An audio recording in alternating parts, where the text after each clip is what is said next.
Hey, Jordan, how's it going? Hey, Rob, what's up? Well, it feels great to be back in the office, honestly. I feel so refreshed, yeah. Yeah, it's nice. That little retreat we were on, it was nice to get into nature, do some yoga, eat some clean living, the cleanse. That was nice. I feel really refreshed. Yeah. It's good. Everyone needs that. Yeah, I feel rejuvenated. I feel, I feel as though, things are back to normal. I feel like we had a rough week. Getting dragged online is never fun, but yeah, I wasn't when we did that ad for the CIA, I was not expecting the reaction to go like that. I was like really waiting for, the ad came out. I was really excited. I was waiting for everyone to talk about how great it is and how woke the CIA is now and inclusive and everything. Really was not expecting the vitriol that we saw. So I needed to take some time off after that. That was really frustrating. Yeah, it's pretty maddening.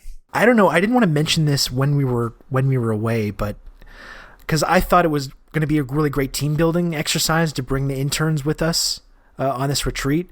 It seemed like they weren't happy about the fact that we asked them to pay for their own rooms, which seems just really like entitled to me. I didn't want to mention this to you at the time, but what is that all about? I don't get that.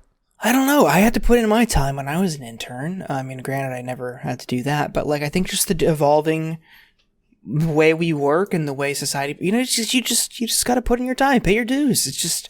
I think it's just you hit the nail on the head. It's just entitled kids. Yeah. And I mean, we're bringing you to this wonderful retreat. You have the opportunity to pick our brains, network. I mean, that's a huge opportunity. So I don't really understand the entitlement that comes along with, getting upset about that just because they had to, shell out a little bit for these rooms. But, that's the airfare. Yeah. And, the food was also not included as well. Yeah. But again, it's the Zoomer generation. I guess it's just one of those things you have to accept. I just can't handle it. Yeah. It's strange, but yeah, what can you do? Anyway, so it's nice to be back here in the office. I'm just scanning the headlines, looking at what's been going on. I wasn't really checking my phone too much over the last week. Is there anything has anything popped up to you that you want to talk about or anything you want to get into going on? Kind of a slow week. Yeah. Not a lot going on, it feels like. Nothing. Yeah. Yeah. Just nothing at all. It's just one of those times when it's imagine if Trump was still in there, he'd be tweeting. I know. He'd be saying all kinds of stuff. Yeah. I mean, it's nice that he's not. So I guess there's just absolutely nothing going on to talk about. No. Nothing of import. And it's kind of a boring time. Yeah. But I guess, it's whatever, even though there's nothing at all going on in the US or elsewhere that we could weigh in on, I think it's just good to get back at the office, get back to work. So let's do it. All right, let's go.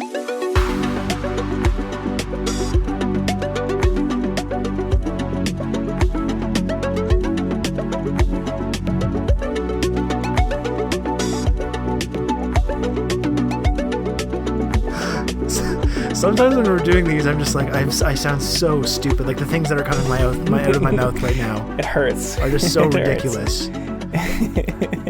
Yeah, this is the only podcast, though. Have you realized this? There's a lot of podcasts out there. This is the only one that has an ongoing serialized radio play about two absolute dipshits going about their professional lives. Wait, what's wrong with them? I think that's cool.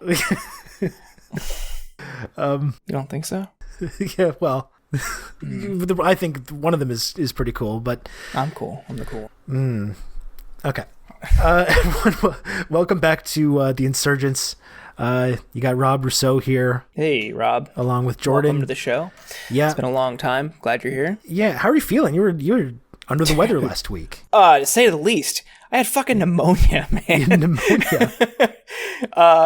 Jeez. That's like a baby disease. What is this? Somebody gets scarlet fever next, but a baby and old people disease. Yeah. I don't know. That's I don't know another what thing that I'm is. gonna get. Another weird one. But yeah, so I was feeling, I had a cold and I was thinking okay, it's not that big of a deal. It's just a cold, right? And that week progressed. I still had it. And that Friday, I also had my vaccine scheduled. And it's oh, fuck, I hope I don't have COVID. Because it was kind of a cough, kind of a sneeze. So I go to get my vaccine, and I'm feeling all right. The next day, it is just a descent into just the worst I've felt in a very long time. I couldn't breathe without coughing. And it ended up being pneumonia, and took like 2.5 weeks to get over, and it was fucking terrible. You're working too hard, man. You're burning the candle at both ends. Yeah, I'm trying to live Moss. Well, we do support the Live Moss lifestyle here, so I guess I can't argue with that. I am happy to hear you're feeling better, though. That's good. Yeah, so it's a pleasure to be back. We have Nashwa Khan coming on the show this week. She's the host of the podcast Habibti Please. She's a friend. She's actually a colleague of mine in the Harbinger Media Network, which is like a cool Canadian thing that you're not part of. I don't care. I don't care about that. I didn't even want to be invited into the Harbinger Media Network. Nash was great and is coming on to talk about the ongoing crisis in Israel-Palestine. We didn't really get into the origins of this specific conflict and the way this has flared up over the last couple of weeks, starting with these kind of forced evictions in the Jerusalem neighborhood of Sheikh Jarrah, which has spiraled into this kind of global protest movement in Palestinian solidarity. You have, some brutal colonialist violence. You have the IDF is commencing this really horrific bombing campaign against the citizens of Gaza as a result of the spiral of violence that's kind of has been set off here. Nash it was really great to get her to weigh in on this. It was a really good conversation about all this stuff. It's tricky subject matter, but I think it's crucial that we have these conversations, and this one was a really good one. Yeah, I really enjoyed our conversation with her, and I think it's a tough subject matter, emotional week for everybody, but I think this helped cut through some of that and just kind of get to the core of it. Yeah, I hope so. I think before she comes on, I think the one thing that I wanted to mention, we touched on this a little bit during our conversation with Nashwa, but I think it's just worth pointing out that I think we never expected the Joe Biden foreign policy to be good. We've been talking about all the ways that he's been completely lacking on that. I think one thing that I'm kind of coming around to this week, because I think, Jordan, you can say that I've been pretty fair trying to cover the Biden administration, their domestic program so far, in terms of the scale of ambition, the sort of willingness to reject the sort of austerity framework. I've been really trying to give them an opportunity to show that they actually have learned the lessons of the Obama administration. For a little while, it kind of seemed like maybe they were, or they had learned these lessons, and that they were, even though, it's still America, it's still the evil empire, they're still carrying on the sort of bipartisan tradition of violent imperialism and subjugation of the global South. That was kind of never in question, but it did seem originally like, at first, that they were kind of willing to be a little bit bolder when it comes to the domestic policies that they're proposing. And now it's 100 days into this thing. They've passed this one COVID relief bill, and it seems, I don't know if there's really anything else on the horizon. We've talked about things that they've been planning to do on the show, like the PRO Act. Some of the rhetoric that's been coming out has been nice in terms of the things that they're saying that they want to do. Mm-hmm. But so far, it's looking like they're allowing one guy in their party, in Joe Manchin, to just basically veto the whole agenda. Mm-hmm. It's not looking like they're doing anything meaningfully to push back on that whatsoever, or to do things like reform the filibuster, or even examine that. And if they don't do that, that pretty much means that there's no chance of any of this legislation that they proposed passing in any way. And it really does seem like that big spending package, that big COVID relief bill that they passed initially, is quite possibly going to be the only piece of major legislation they're going to have to run on, which is not going to go well, I don't think, for anybody. It's going to be tough. It's going to be really tough. I'm nervous about midterms. They're going into recess soon. Summer recess soon. You're going to see a lot of they're not going to be in session as much the next couple months. Maybe we'll see some stuff in the fall. I think they're going to take one more crack at trying to get $15 an hour minimum wage through something. I think maybe through reconciliation again in the fall. You're very limited on how many times you could try reconciliation for these types of things. We'll see. I'm also very curious to see appropriations, how they handle the military budget. Whether there will be cuts. I mean, they're probably not going to pass a budget just because of partisan gridlock, but what continued resolution or appropriations process, what if there's any meaningful cuts or gains or whatever on the military budget, that's very alarming that Biden wanted to increase it. So I don't know how you're going to run on that. I think just honestly, it's going to be, we got the vaccines out. It's Trump was a disaster under COVID, which he was, absolutely. But like a fucking monkey in a suit would have been better than Trump. So I think they're just going to try to run on America's back. We're continuing this process. We're building back better, whatnot. You've got your vaccine. Everyone's healthy. Life is normal again. I think voters might just kind of see that and be like, okay, sure, whatever. At least he's not Trump. But the problem is, as we saw under the Obama administration, that if that's the thought process for several years, that leads to a major correction in the body politic that leads to somebody like Trump. And dude, it's going to be like a fucking DeSantis or some unhinged lunatic on the right who wants to make things much, much worse. Or Trump himself. Or it could be Trump again. Yeah. He's still very popular in the Republican we have movement. To start addressing these material conditions that people are dealing with. And obviously we don't want a DeSantis. We don't want a Trump. But like, you have to actually make the case beyond you've got a vaccine. Beyond, okay, you can go to Chili's again. Yeah.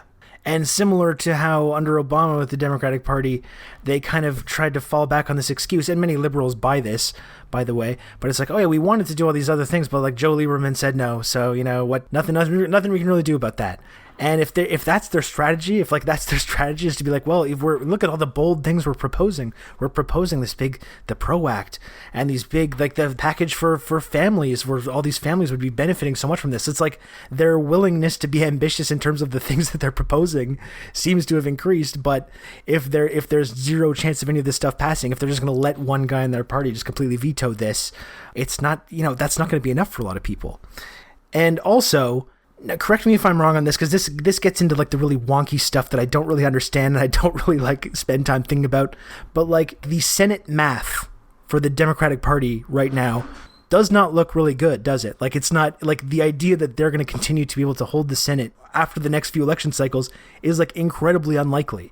So am I wrong about that? Like, that's what that's my understanding of it. But again, I'm not really like a wonk. I don't totally get how all this stuff works. Yeah, it's not a favorable system. What the solution is kind of up in the air. I mean, if you want to try to abolish it altogether, okay, I don't know how that's going to play out, but people want to propose it. I don't know if that's a viable strategy. I just think people in America are already reluctant to accept change. I think that's a pretty big change, and it looks like it's a power grab, which in a way it is. It just restores balance and actually reflects the will of the people.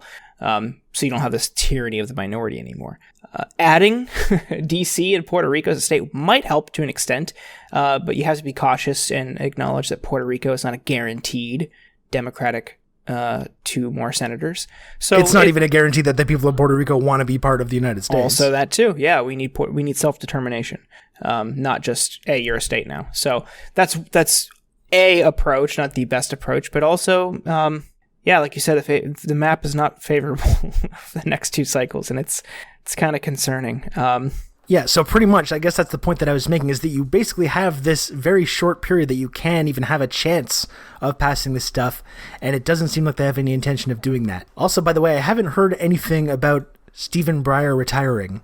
You heard about that? I haven't heard one whisper about that. Another thing, if they lose it in the midterms, they lose the Senate in the midterms, I don't know what this country's going to look like if he ends up sadly dying in a world where Republicans control the Senate, because they'll just wait it out. They will wait it out. They'll make it a general election issue, and they'll replace him with a Republican president. So I cannot believe we're doing this again on the immediate heels of seeing what happened. Yeah.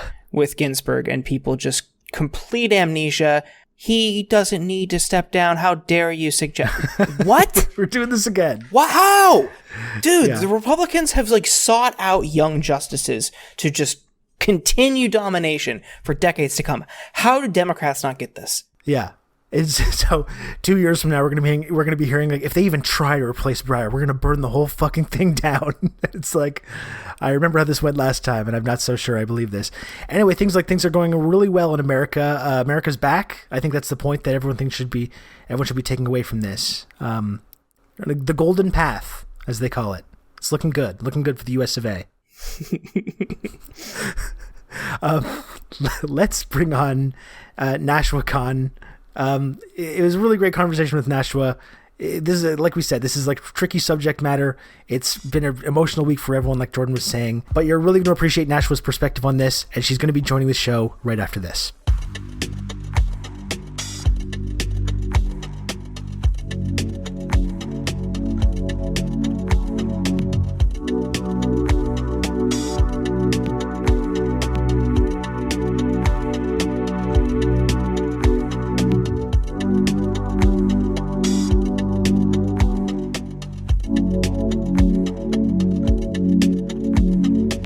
And now we are here with Nashwa Lena Khan of Habibti Please. Nashwa, how's it going? Welcome to the show. Thanks for coming on and talking to us.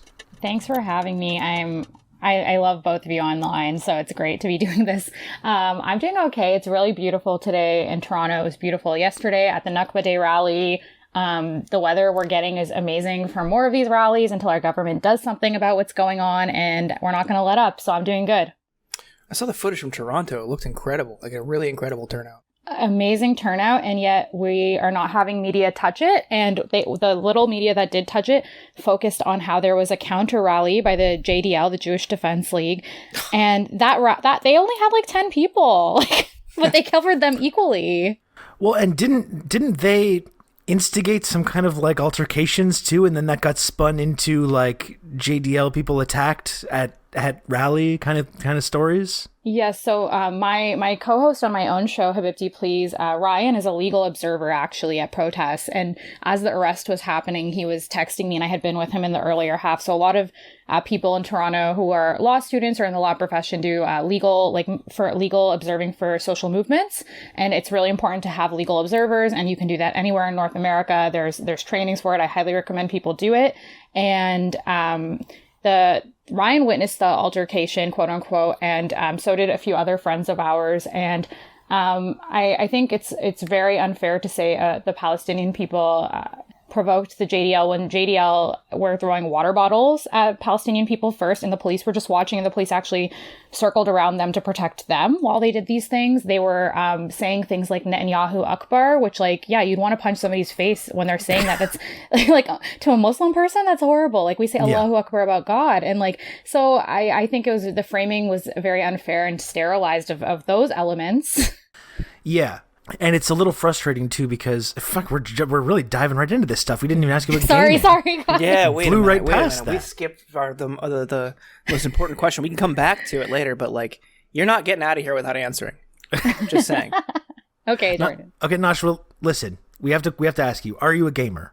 I'm a gamer now because of IGN. Gamers rise up. Go. Well, did you see they had to take down the post? Yeah, they took it down. No way. I missed it. They took it down, deleted the page, deleted the archive. There's no trace of that remaining. So they just disappeared it like CIA op. That's exactly right. They black-sided the IGN page that said Free Palestine. Okay, that's like Paris Hilton's tweet that just disappeared. That was like Free Gaza. Hers did too? Yeah, Paris Hilton's tweet was gone in 2 hours. Sami Zayn of WWE as well. Really? Sami Zayn's got really good politics in general. Yeah, he does. Yeah. And he's the only reason I even vaguely pay attention to wrestling now, just because he's really great. And he tweeted several things in support of Palestinians, and including a really widely shared reply to Andrew Yang calling him a dumbass or something. Yeah. Because Yang's first tweet about it was very insensitive, framed it as Israel solely being the victim and only showing support with Israel. And Sami's tweet, well, it was reported this weekend that pro-Israel groups were putting pressure on the WWE to take action with Sami Zayn, and he ended up deleting his tweets, which is so unfortunate because he really is a voice of reason in that otherwise shitty wrestling federation. Yeah, he's a great guy. He's a Montreal guy, Sami Zayn. Is he? Yeah, and meanwhile you have he's a Habibi. That's right. Yeah. Yeah, he's a Habibi. Yeah.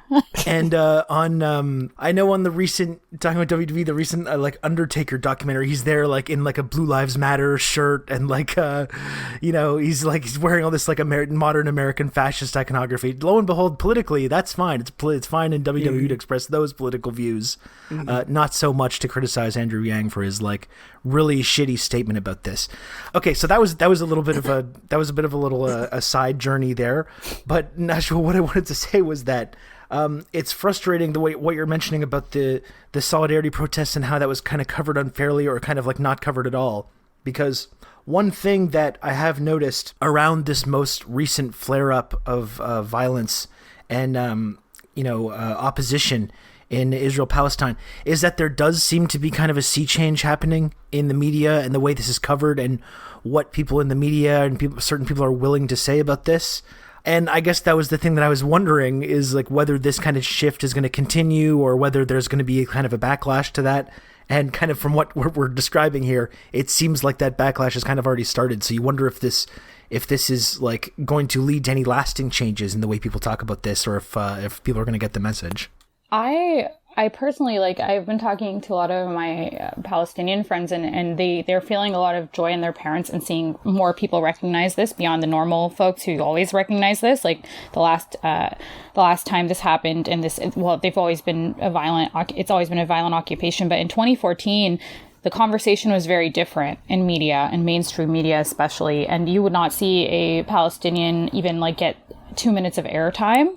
And now we're seeing a few outlets like MSNBC will have their typical Zionist spin doctor, but then they're having a Mohammed Al-Kurd, who's actually a resident of Sheikh Jarrah. Do I think this will change things? I'm not sure, because now we're seeing the retractions happen. Somebody else, I'm forgetting who else retracted. Somebody else retracted recently, and it's I think they've got their media machine working as well. I don't know. I think it's interesting, though, that we're finally seeing people like Nora Erakat on different media platforms beyond independent media, which is new. Yeah, I mean, it definitely does seem like there's at least more of an effort, even on these mainstream media outlets, to talk about this at all, frankly, but to have Mohammed Al-Kurd and have Palestinian voices on MSNBC and CNN is it's an incredibly low bar, asking mainstream media to cover this issue fairly or talk about Palestinian human rights. So I guess we shouldn't be too impressed that the CNNs and the MSNBCs of the world are managing to clear this low bar. But it is encouraging. But at the same time, like you pointed out, I really started noticing this today as well. I think just throughout this week, you saw this kind of really kind of inspiring sense of solidarity throughout the media. And, you want to hope that these things is going to lead to some kind of lasting change in the way people understand this quote unquote conflict. But you're right, though, that now there's been a couple days and the spin machine is going, and you can see how, that seed of doubt gets planted, and you can see that there's people in the media and people in politics kind of working overtime to try and get things back to the way they were in the status quo, even a couple weeks ago. It's interesting right now to see where they're going to land on that and whether there is going to be a lasting change. Yeah, it's really disheartening. It's really frustrating. I think the thing that I've been struggling with this week is just feeling powerless in this. Because it's just so, to me, it's just such a blatant offense. It is a nuclear power picking on and bombing a open air prison that doesn't have any military to defend itself. And people are acting here oh, it's complicated. No, I mean, killing kids is not a complicated thing. It's just bad. It's inherently bad. And what's really frustrating, and I've probably done a poor job controlling my emotions about this, is just seeing the U.S. State Department and the Biden administration respond with these really mealy-mouthed messages, very flimsily, trying to express support for Palestine and Palestinians, but just it really in rhetoric only. But ultimately granting deference to Netanyahu, to Israel, framing this as a self-defense thing when they've got missile defense systems. They've got, again, they're a nuclear power. They receive billions in aid from the United States. They receive weapons from the United States.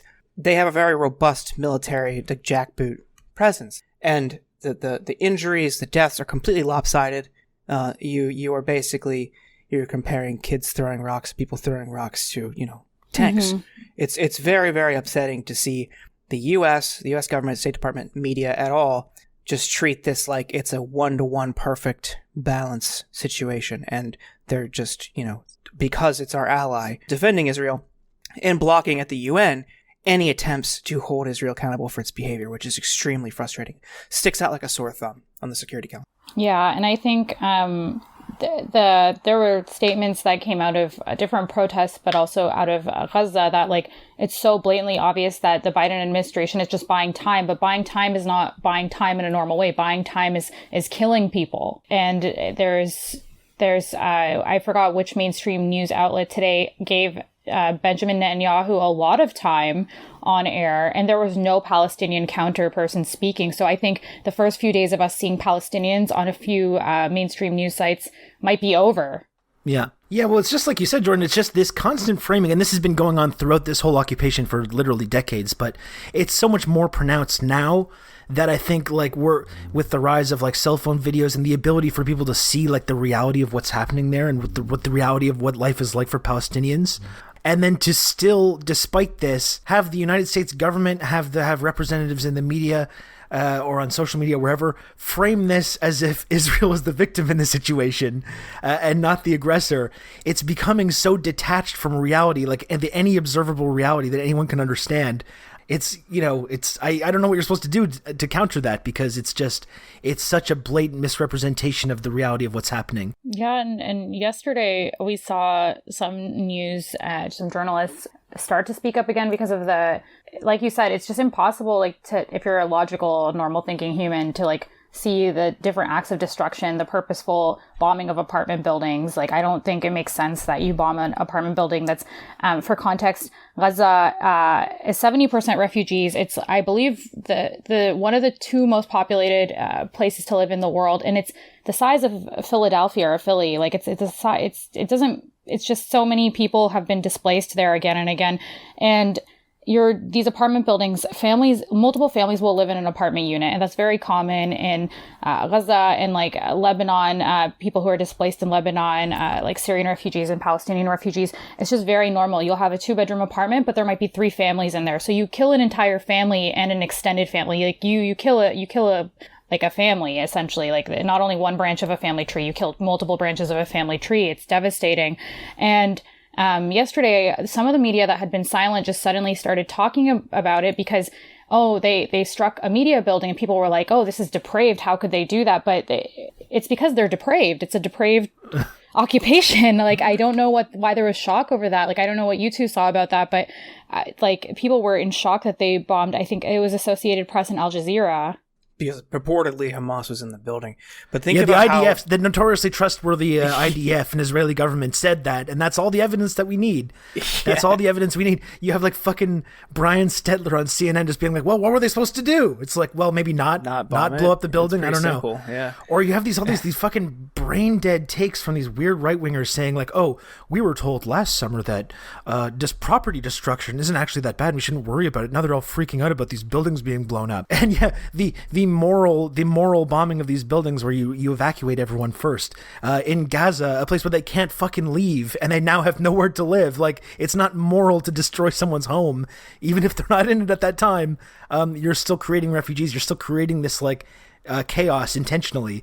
And you still have people, even though the media was involved, even though the media was deliberately targeted, and I think we can all know why the media is being targeted in this way by the IDF, you still have people defending that. And it's just like, what more needs to happen for people to understand what the fuck is going on here?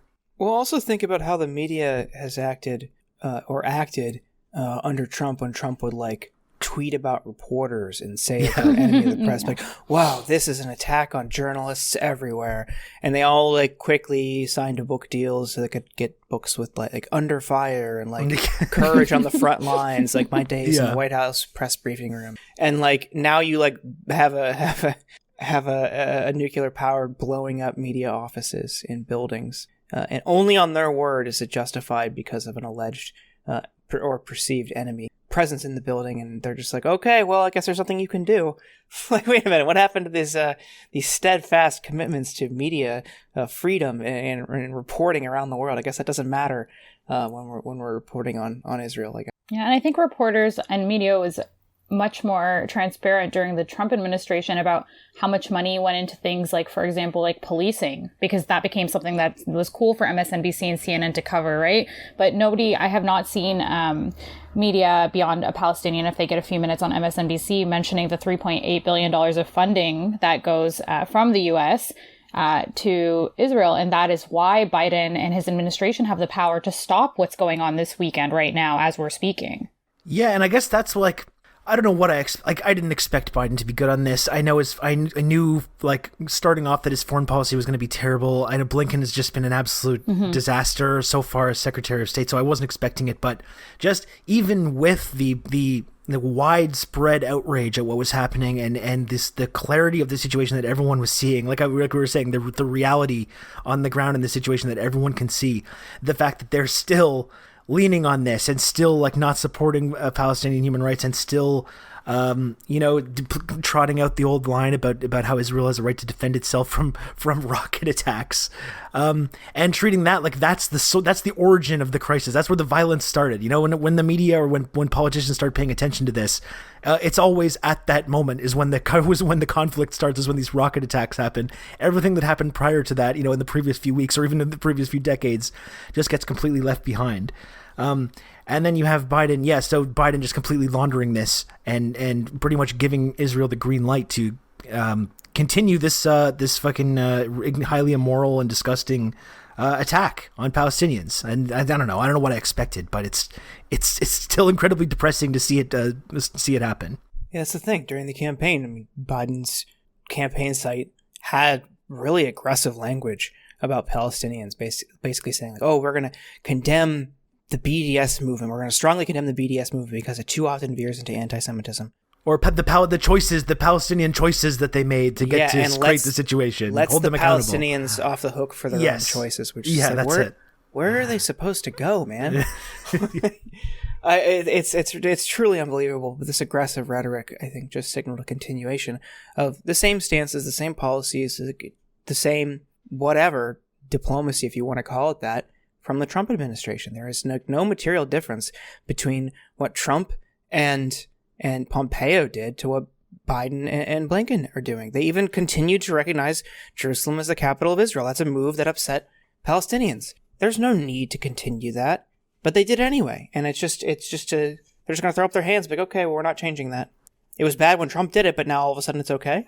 Well, yeah, like same with, not to derail this, but like same with like ICE, right? Like it's just everything seems okay when it's Biden, because the statement that was put out about Israel has the right to defend itself, like these blanket statements without context or acknowledgement, like Rob was saying, they precipitate like not only a cycle of violence, but like it's just dehumanizing to Palestinian life and to what's been happening there.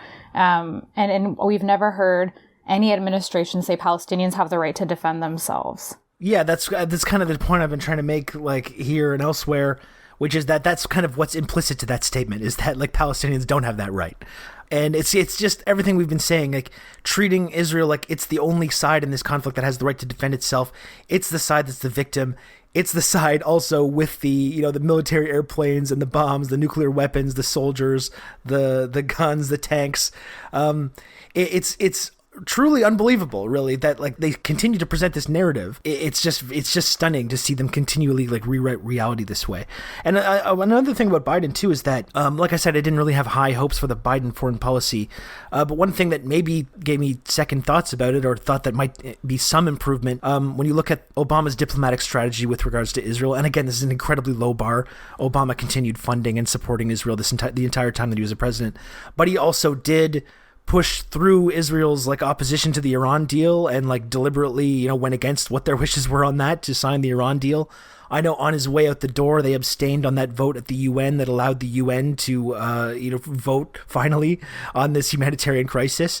So, and, Biden was presumably present for some of these decisions. So I thought maybe there was a possibility that there might be some continuity that they might, mildly criticize Israel or mildly, push back against some of the violence and depravity that we're seeing. But it seems like they've gone back completely in the opposite direction. Like Jordan said, it's basically a continuation of the Trump and Pompeo foreign policy. I mean, we don't want that to be the case. That's, obviously. But it's disappointing that this is what it's become. I think the only real change is that the Biden administration pushed back the Afghanistan withdrawal 5 months. The deadline to withdraw the Trump administration negotiated with the Taliban was May. Okay. I didn't know that, actually. Yeah. And as it was in the run-up, Biden administration was like, I don't think we're not going to be able to withdraw. And anti-war critics and scholars, thinkers, whatever, pointed out, like, we talked about on this show, I've quoted a few of them, the troop movements that we've done in many, many decades prior with far less technological capabilities, far less vehicular capabilities. You can't just leave. We were able to move hundreds of thousands of troops much, much faster than the Biden administration said they could withdraw 3,000 or 3,500 troops. And now there are 16,000 or so contractors that it's still up in the air. But they moved the deadline back. They just nuked the deal with the Taliban, which led to the Taliban saying, okay, we're going to go resume attacking you since you broke the deal. And we'll now see what happens over the next several months. But now the estimated withdrawal deadline is September 11th. We talked about again on the show. That just sets up this type of victimhood narrative where it's like, okay, mission accomplished. We're done. We're out. This is what caused it, as we remember and never forget 9/11. Now we're finally ending this war. But like, you were supposed to do this 5 months ago. You're supposed to do this Obama's second term. You ran on it in the first term. Yeah. So he promised he'd be out in 2012. Yeah, and I appreciate you two pointing out that the date like cements like a type of victimhood, because it's really hard for people who are not like us, I think, to like critically to understand September 11th beyond like a day of horrific quote unquote violence for the American people, because it's intentionally chosen, because it's really hard to like talk to a normie type person on that date and be like, yeah, this date is chosen to make America look like a huge victim actually, and like not be able to push back, because it's so intentional and so smart. When I saw that date dropped, I was like, man, this is just like so smart on their end, because it's going to be really hard for media on that day in particular to do much, even if they were going to, which I doubt they were. But it's still like, it's still pushing that lie that like that Afghanistan was somehow responsible for the September 11th attacks, which is just, we don't even need to get into the fucking weeds on that one. Actually, but it's just especially ridiculous. Coming from Canada, if you guys stick your nose where it doesn't belong, they'll do it. Jordan, I still have an American citizenship, okay? Yeah. By the way, it brings up, bringing Nashwa on, I'm actually very excited about it, because it's part of my overall plan to start bringing more and more Canadians onto this show until it is just like a Canadian focused thing, and Jordan's the outsider. The whole He's insurgent effort was just getting this into Canadian territory. Wow. Exactly. This has led to some of the most fucking insane takes that I've ever seen on Twitter, though, I must say, because I think, as you can see, that there's a certain narrative that I think the pro-Zionists in the media have kind of lost control of, like, and even if the spin machine is in overdrive right now, I think there is a sense that like people have really stopped listening to a lot of the arguments that we hear time and time again about how it's complicated.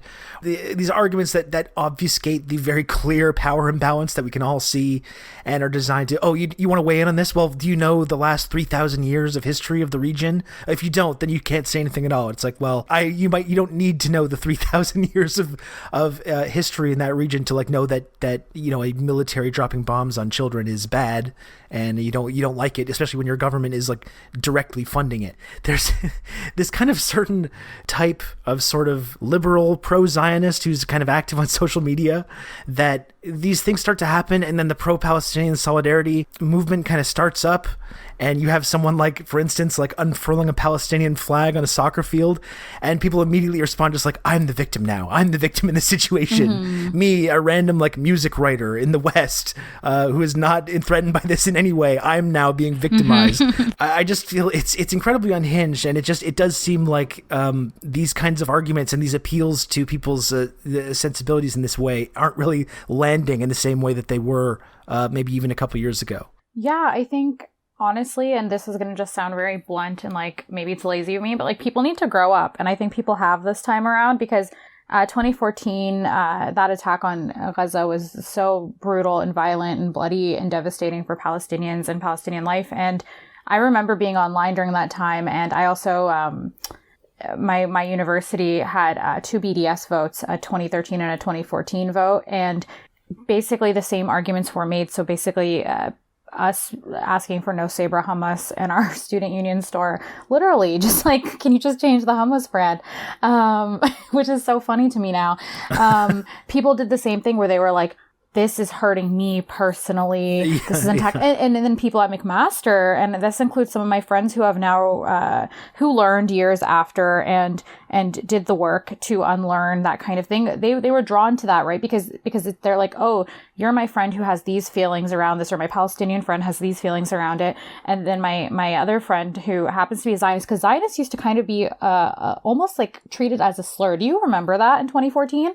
Like Zionists used to get offended in Canada if you called them a Zionist. They weren't proud of it yet. I was scolded professionally last year for pointing out someone was a Zionist. It still is a major thing here. You have to kind of dance around it, despite them calling themselves that as a geopolitical worldview. You know, I used to say early on when I was a kid, I'd say when I was a young senator, I'd say, if I were a Jew, I'd be a Zionist. I am a Zionist. You don't have to be a Jew to be a Zionist.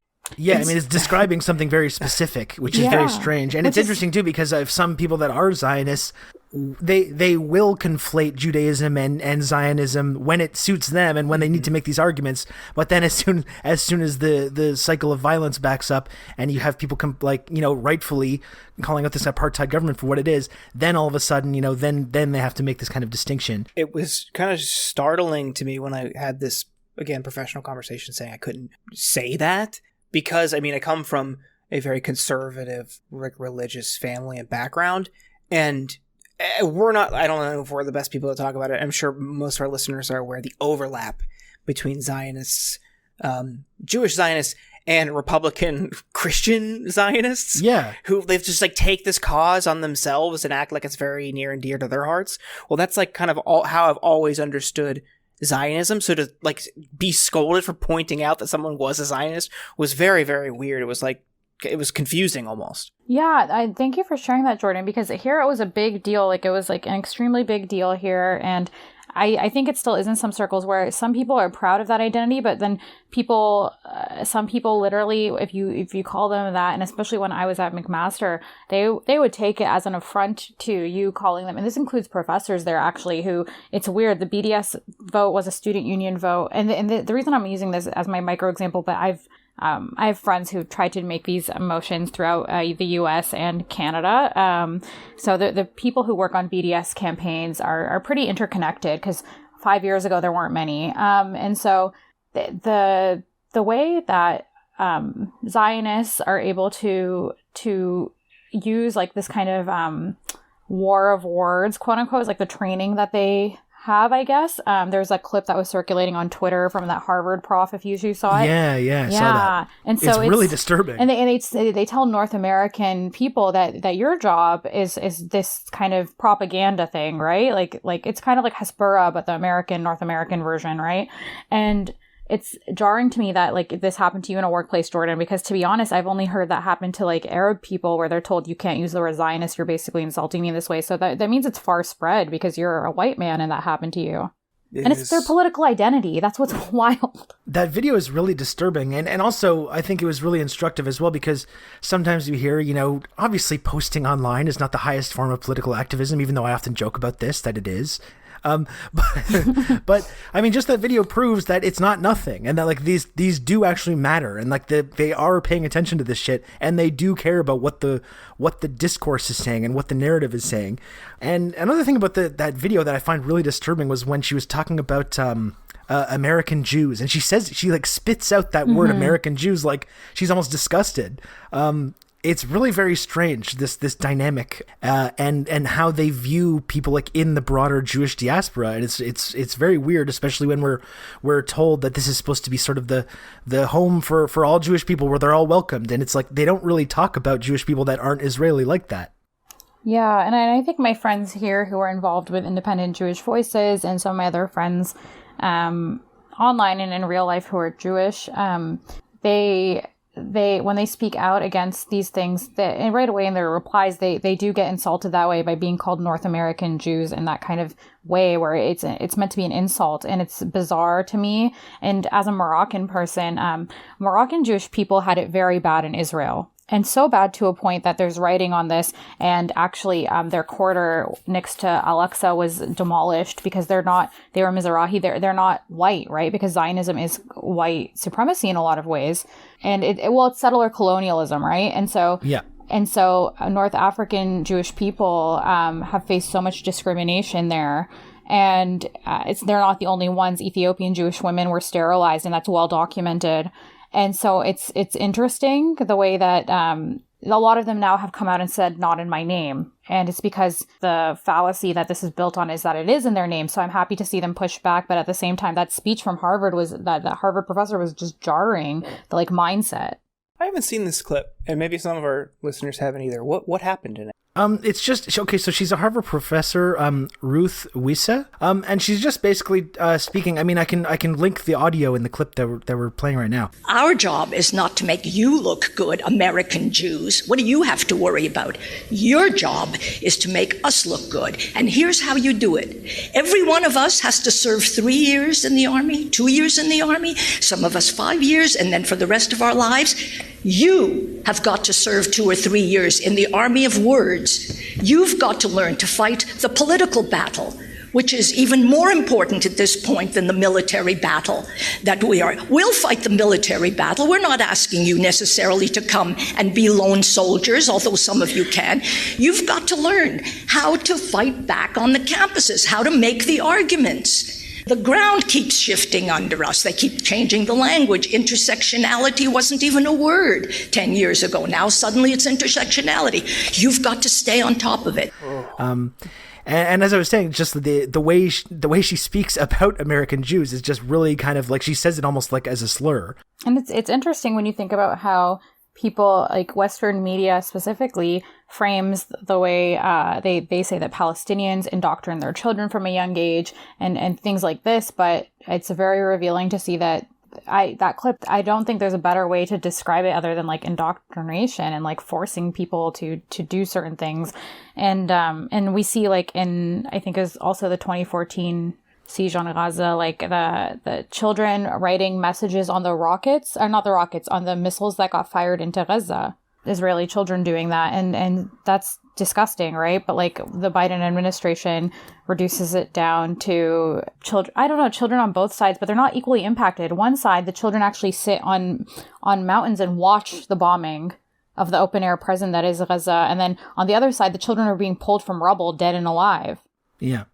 What was very unnerving was when the IDF announced, what was it, Wednesday or Thursday, that they're going to start invasion and escalate attacks on Gaza. People were in their replies like, "Oh, will this be live streamed?" Like, oh my god! I really can't think of anything that more perfectly encapsulates just how desensitized people are to the horrors and depravity of war and conflict than wanting to watch a completely lopsided military action live streamed. That is horrific. And then now the death toll is 192 Palestinians have been killed, which are 58 of whom are children and 34 women. That's what they wanted to watch live stream. That's sickening. Absolutely sickening. I mean, there's broader societal factors that feed into that, and just the way we understand war as a cultural force, but really, really sickening stuff. Yeah. And it's also like, I want to be 100% clear on this also, that there are, many people within Israel, Jewish people within Israel, that are opposed to the occupation and that are working all the time to end the occupation and to express solidarity with Palestinian people. So I don't want to we shouldn't paint everyone in Israel under this brush. Absolutely. It is worth pointing out though, that there are, like, I don't know if you saw that clip from the Empire Files with Abby Martin kind of interviewing just sort of like average folks. Street. Yeah. Wait, and I missed this. Can you give me an example? Oh boy! Well, it's just this is when you're seeing the kind of like very casual genocidal attitudes about Arabs and about Palestinians that many citizens of Israel have. And again, it's not every citizen, certainly, but just people saying like, oh yeah, we should just carpet bomb them, and these are not representatives of the government. They're just kind of like average people walking down the street. This was from 2018 that these interviews took place. Very, very casual, sort of genocidal and really racist rhetoric about Arabs and about Palestinians. Yeah, the carpet bomb thing. He said, I would carpet bomb them. It's the only way you can deal with them. Which, no. No. But this is like, I think you really hit it on the head. It's a very casual, blasé attitude to ethnic cleansing. It's part of the larger push by Netanyahu. Is to further annexation.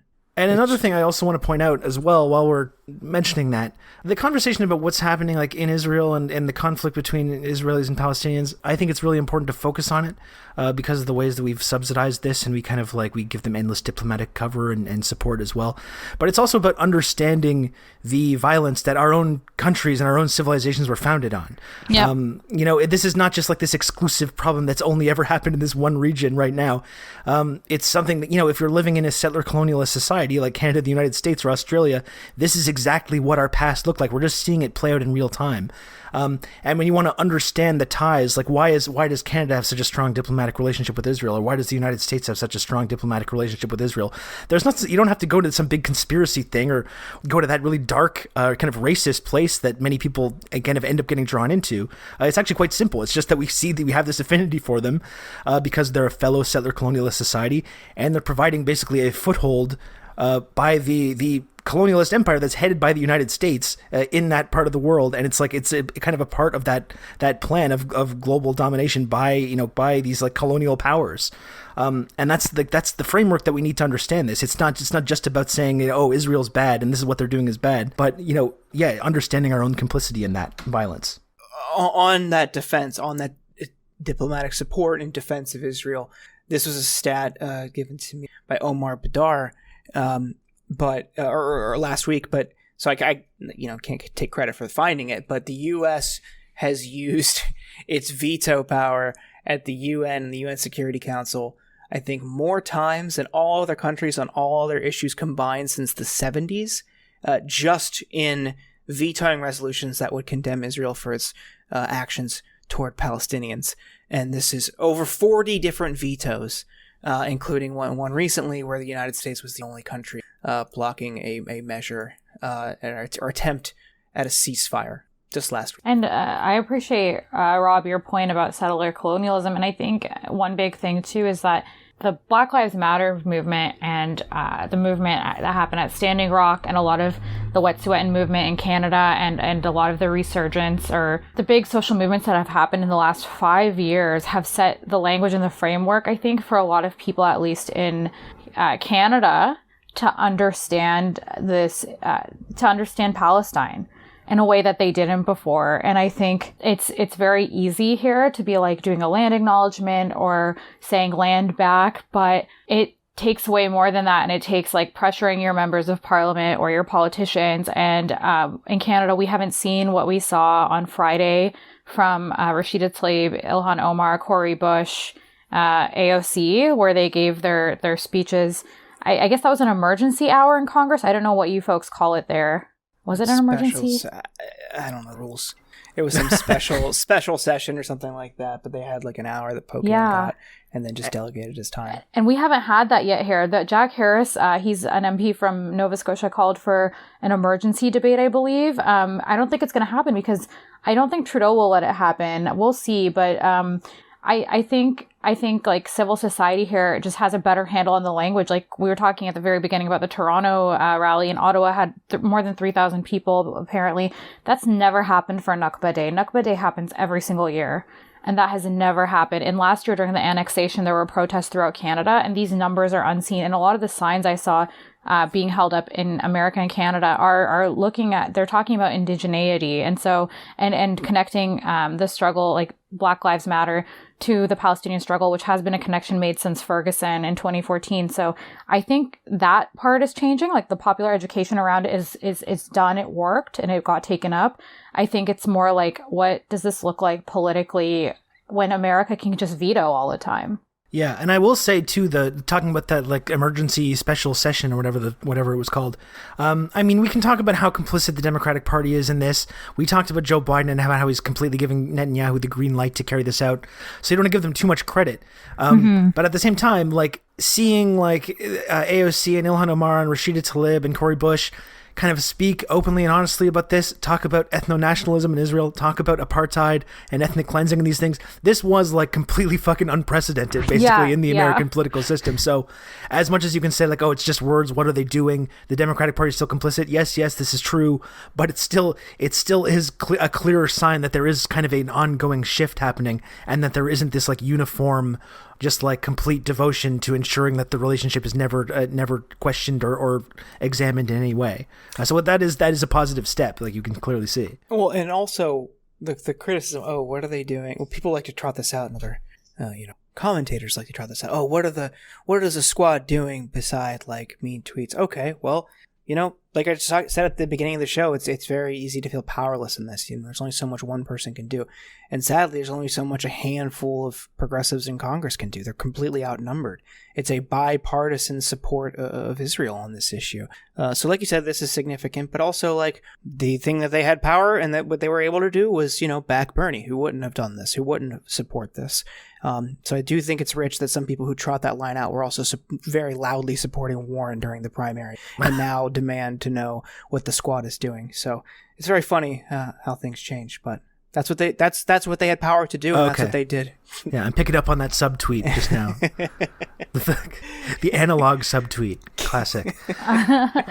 But Bernie's kind of disappointed people this week, though. They backed Bernie, that's true, but Bernie kind of disappointed people this week with his New York Times op-ed.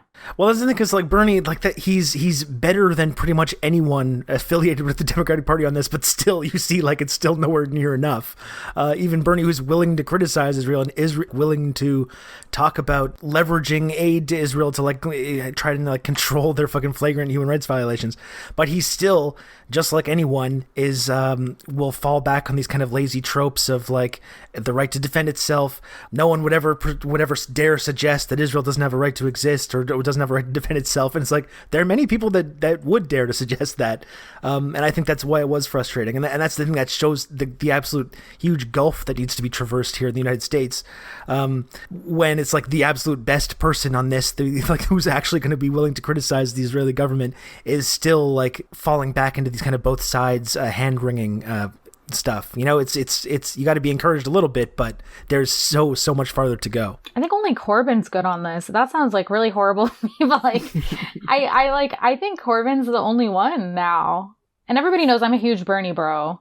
Yeah, of course. But that's what you're.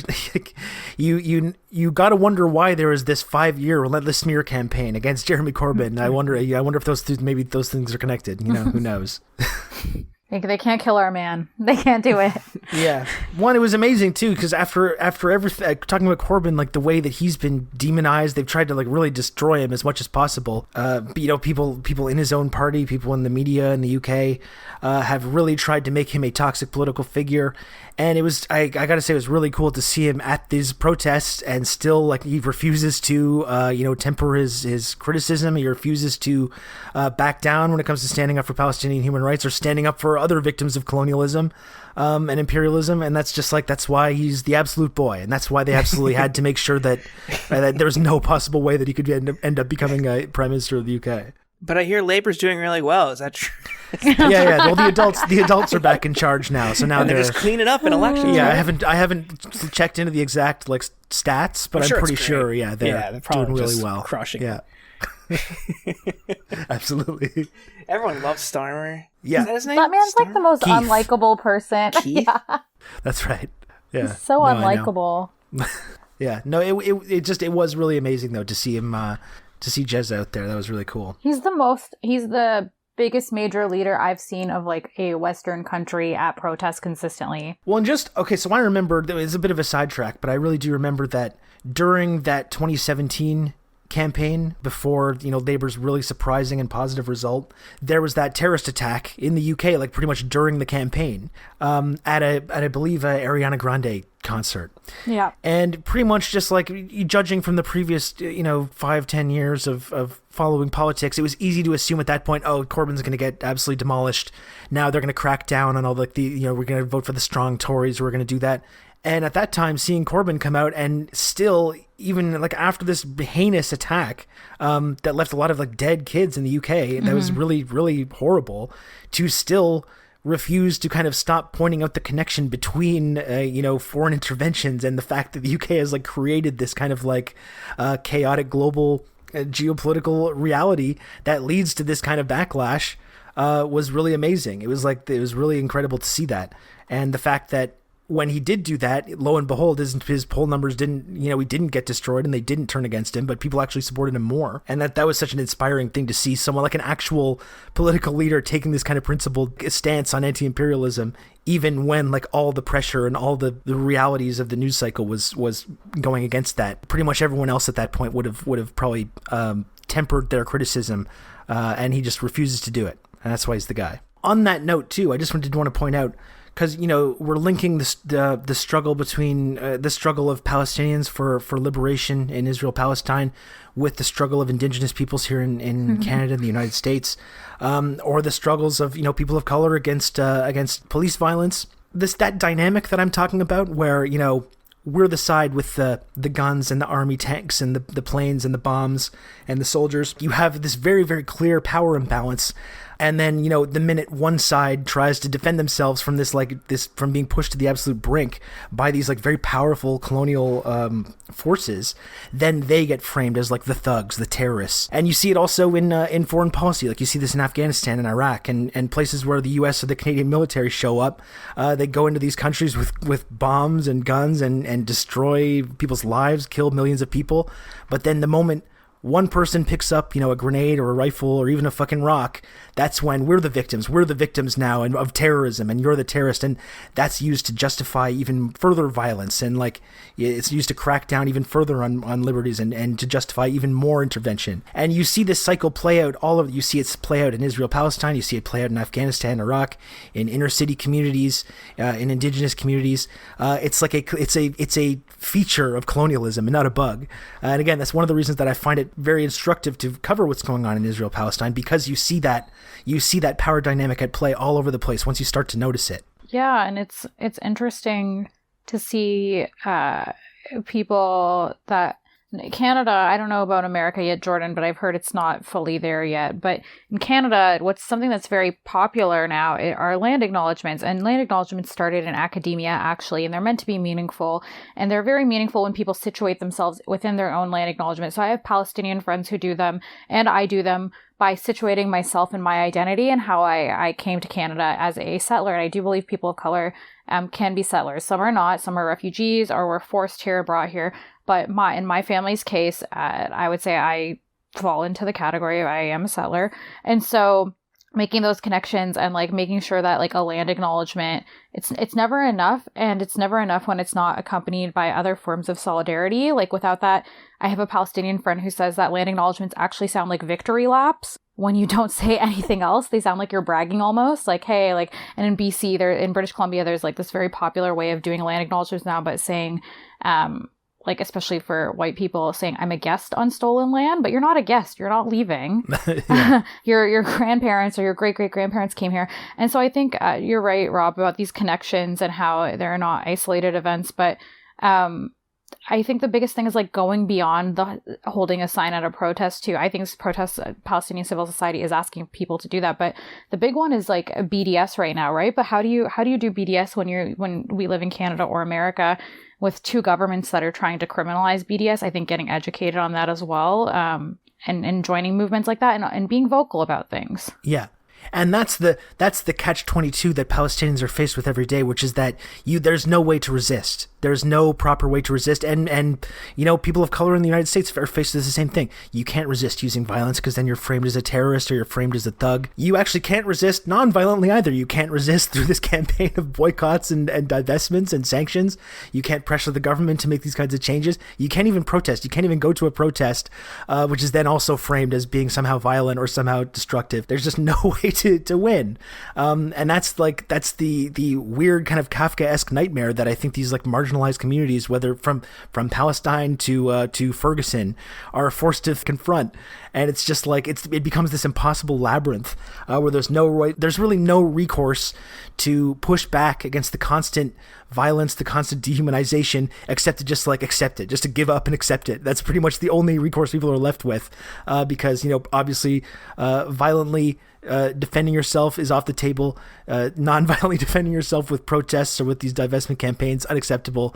The only thing that's acceptable in the eyes of these colonialist powers is just to take it and just to roll over and take it. And when people don't accept that, they're framed as again thugs, terrorists, and they're framed again as being the aggressors in these situations and not the victims. Yeah, I mean, look at how the U.S. has treated EBS, supporting a consumer boycott. Individual people supporting boycotts, which is, a pretty basic First Amendment, protected by the First Amendment activity. And you've got bipartisan support for bans on this as a protest tactic among regular people in the United States.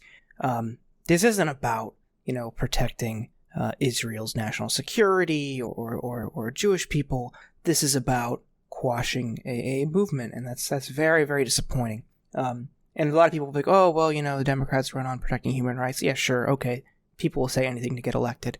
It's just very disappointing that we don't have a national party here that actually lives up to that, whether it's support of the Saudis, whether it's support of Israel, whether it's attacks on multiple countries throughout the Middle East, whether it's now we're seeing escalated aggression toward China. These aren't actually about human rights. This is just further militarization and continuation of the forever wars. I was just pointing out, like what you were mentioning, just in case anyone thinks Jordan's exaggerating, there's literally a law passed in Arizona. I'm just looking at an article about it right now. It was challenged by the ACLU in 2017. I'm not sure what the result was, but they literally passed a law for state contractors. You have to like pledge not to ever boycott Israel in order to like get a job as a state contractor. Do people realize it's like literally like not buying certain brands of hummus? Like, it's not that deep. It's such a personal, peaceful decision. Just don't buy a SodaStream. Yeah, don't buy SodaStream. Don't buy Sabra hummus. Yeah, and again, also it's this thing where it's like, oh well, it's so complicated, but like it's really not that complicated. We're talking about illegal settlements. Like, but under any international law, these settlements that have been built over the last couple of decades are illegal. Their very existence is this constant, flagrant violation of human rights law, and that's the only recourse people have, is to say like, well, let's not engage economically with these illegal settlements, which are like contributing to this apartheid situation. And for some reason, even that is somehow like over the line or some kind of attack on people. And and before we sign off too, that's another thing that I wanted to mention, talking about these illegal settlements. That is basically the reason why, as much as we still hear about a two-state solution from people like Biden or even from people like Bernie Sanders, who's still talking about a two-state solution, the idea of a two-state solution has been completely off the table for literally decades now. Like, it's not going to happen. No one in the Israeli government or that's part of this kind of project has any interest in making it happen. Like, they're very deliberately creating these settlements in an effort to ensure that never does happen and that Palestinians aren't given a state. So at some point, someone is going to have to move on from this idea that there's still a possibility of a two-state solution. And that's like we were saying, people were disappointed with Bernie. It would be nice if he could maybe take charge on that and admit the like reality that everyone on the ground there and many people around the world realize and understand, which is that there's never going to be a two-state solution. It's not going to happen. It's not possible. So it's time to start thinking about solutions to this like ongoing crisis that are actually grounded in reality, because as long as that is the thing that our politicians are saying in an effort to kind of signal that I stand for good things and I'm against bad things, as long as kind of they're allowed to kind of get away with that, that's going to continue to perpetuate. The status quo is just going to continue to perpetuate. Eventually people are going to have to start approaching the situation based on the reality of what's actually happening, and not this like fantasy version that still exists in people's minds for some reason, where we're going to create these two ethno-states and then magically everything's going to be fine after that.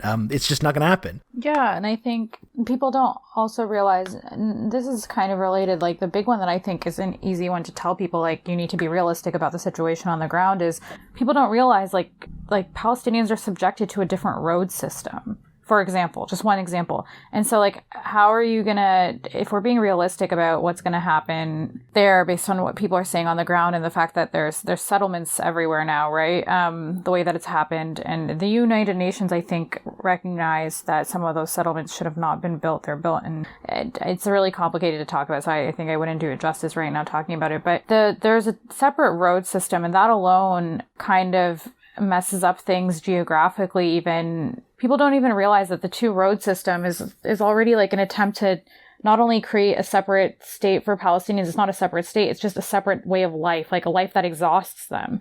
It takes them 4 hours to get somewhere that takes people who are allowed to be on the quote unquote Israeli road system takes them 30 minutes, sometimes 20 minutes. And so you're just exhausting life. Gasoline costs so much there. It's just an intentional exhausting of life until Palestinians leave. They leave to Jordan, and they leave to Lebanon, and they leave whether they're made refugees and they lose their housing, or they just can't sustain life at all. And then they'll just live in extreme poverty in these camps in other countries too. But the point is to get them to leave and to create a state of living that's so awful that gets them to leave. So it is disingenuous to keep saying the two-state thing, because they already do use different roads in a way. They already live in a different way and exist in a different way, but life is just so brutal. And they're also never just going to get their own state, because why would a global nuclear power give people like autonomy in their own land? They want all of it. Well, as usual, Nashwa, it was great to get your perspective on this stuff. It's frustrating because I know you really love Elizabeth Warren. Yeah. You're a huge fan, and I had wanted to talk about Elizabeth Warren. She had that stuff about her book that came, some segments from her book were leaked last week. She's been bad on this issue as well lately. I wanted to get a chance for you to weigh in on that, because I know you were going to mount a really stirring defense for Warren, because I know you're a big Warren bro. Go off, queen. I love We love her. a girl boss. I love Warren. They hate to see a girl boss winning. I know. Yeah. That's why you see what they're doing to Liz Cheney. You see what they're doing. Yeah. They're intimidated by strong women. No, Yeah, the that's curtsy one. What's the name of the curtsy one? Kristen Cinema. Yeah, Yes. another girl boss winning. Mm-hmm. She slays. $15 minimum wage. No, my big thing with Warren, the last thing I will rant about that I can connect to this, is she's one of the people who's so complicit about being bad on Indigenous issues. And we see it in academia all the time. She was an academic, and it's all connected to Palestine as well, and how Palestinians are being ignored right now by academics who always use them in the abstract when they talk about decolonialism, decolonize this, decolonize that in the academy. And as somebody who went to grad school and is contemplating finishing it, I'm working now for a year, and I took off, but it's frustrating to see people like Elizabeth Warren, who built an entire academic career being a hire, quote unquote, diversity hire or whatnot. And white women benefit the most from affirmative action. That's been tracked. There's articles on this, academic and non-academic, graylit on this. And she went in as an Indigenous scholar, quote unquote, but she was not Indigenous. And that's clear because Indigenous people, when they're in the academy, actually fight for communities. They fight for profs to have academic freedom. University of Toronto's, the New Yorker just did a huge piece on how the University of Toronto did not hire a Jewish woman who was a researcher because she wrote about Palestine, and her research was about Palestine. And that's how much academia is just like a chilling effect if you talk about these things. And Warren being Indigenous for so long in the academy, she never mentored Indigenous students, she never wrote on it, and she doesn't have good takes on connecting internationalist Indigenous struggles. So yeah, I hate her. I don't like her.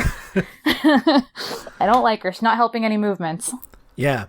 Well, you were a victim. You were famously a victim of cancel culture when you you had a vile personal targeted harassment campaign at someone for saying "lol" at a Warren supporter. Yeah, that made it really upset. Jordan, you don't know about this, Jordan? No, what happened? Jordan, I just kind of live in a bubble. Jordan, I feel like you know this. I don't. Maybe I'll. It was that.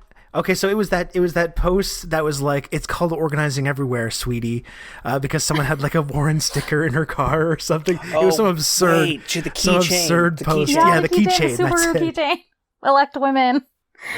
And then Nashwa just said "lol," and that led to like a solid like week of like unhinged meltdowns and harassment that ended up like I believe I got suspended for a bit, and then I just Twitter, like left it. Then I just left it deactivated for a while because they were like contacting my job. They're crazy. They're like, yeah, they contacted my job, and I was working out of college. Speaking of like how the impact some people have when they speak out about certain issues, and they were like literally contacting my job, being like, "Is this your employee?" And yeah, I didn't need that. I didn't need more of HR being like, "What is this?" It's kind of like her campaign was based on a foundation of hate sometimes when you hear this kind of stuff. And they're so like organized in that weird like professional managerial class way where they're not gonna like just dunk on you on Twitter the way like Bernie bros did, quote unquote, even though they didn't. Like I was a Bernie bro, whatever. They will like contact your employer. They will literally speak to the manager. Yeah. Oh, I've lost track of the amount of times that's happened. Like they start tagging your bosses? Oh no, they directly. Yeah. Like me, that was my situation. Yeah. That was my situation. Luckily I don't have a boss because I'm a podcaster. So jokes on you two for having actual careers. Like you're gonna have repercussions for things like that. Yeah. When someone gets mad at my boss, they call Jordan, and he's just like, "Who's this? Why are you talking to me?" Don't worry, I've taken care of the problem. And I fire Rob. Nashwa, thanks so much for coming on the show and talking to us about this stuff. It was a pleasure to have you. Before we sign off, do you want to just let everyone know where they can find your work and your podcast and the stuff you do? Yeah, so people can find me. I have a podcast called Habibti Please. You can find it on Twitter and on Substack. It is HABIBTIB LEASE. The B is there instead of a P because Arabs do not say the letter P. So it's sometimes it confuses people. They look up the wrong one. And you can find my personal account at Nashwa K, NASHWAKAY. And I would really appreciate if people listening to this episode follow Palestinian Youth Movement. I am a big fan of their work, and I think if you want to do more than just feel like helpless and posting, follow Palestinian Youth Movement. They have chapters throughout North America, and they have folks on the ground in Palestine as well, and they're doing amazing work. They are PAL Youth Movement, so PALYOUTHMVMT on Twitter. And if you're going to put your money somewhere, that's one of the places I'd put your money right now if you have that disposable income. Cool. Yeah, we'll link that in the show notes. Thanks again, Nashwa. We'll talk to you soon. No problem. Thanks for having me. Thank you for listening to The Insurgents. Please remember to subscribe over at theinsurgents.substack.com. Find the podcast on all your favorite podcast apps. And please remember to leave a review on Apple Podcasts. It's very helpful and we appreciate it a lot. But please, again, don't mention Ken Klippenstein in the review. He is banned from the show. It's a lifetime ban, so please do not mention him in the review. And we'll be back later this week with more of the content that you know and love. Goodbye.